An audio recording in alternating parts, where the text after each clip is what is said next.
அஸ்ஸலாமு அலைக்கும் and hi everyone, welcome back to Aakif vibes. இன்றைக்கி ரொம்பவும் ஈஸியாக சட்டுன்னு செய்கிற மாதிரி ஒரு தக்காளி சட்னி பார்க்கலாமா? அதுக்கு ஃபர்ஸ்ட் ஒரு கடாயில் எண்ணெய் விட்டு காரத்துக்கு ஏற்ப காஞ்ச மிளகாய் போட்டு நல்லா எண்ணெயில் வறுத்து எடுத்துக்கலாம்.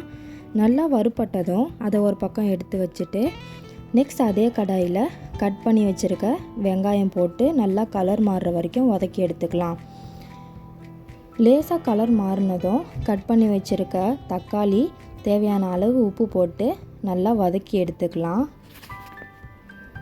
இப்போது வெங்காயம் தக்காளி நல்லா வதங்கினதும் இவங்களெல்லாம் கொஞ்சம் ஆற விட்டு அரைச்சி எடுத்துடலாம். நெக்ஸ்ட் ஒரு கடாயில் தேவையான அளவு எண்ணெய், கடுகு, கருவேப்பிலை போட்டு தாளித்து எடுத்துடலாம். அவ்வளோதான், சட்டுன்னு ஒரு தக்காளி சட்னி. இந்த ரெசிபியை நீங்கள் ட்ரை பண்ணி பார்த்துட்டு எப்படி இருந்துச்சுன்னு கமெண்ட் பண்ணுங்கள். இந்த வீடியோ உங்களுக்கு பிடிச்சிருந்தா லைக் பண்ணுங்கள், உங்கள் ஃப்ரெண்ட்ஸ்க்கெலாம் ஷேர் பண்ணுங்கள், ஆக்கிஃப் வைப்ஸை சப்ஸ்கிரைப் பண்ணுங்கள். அஸ்ஸலாமு அலைக்கும்.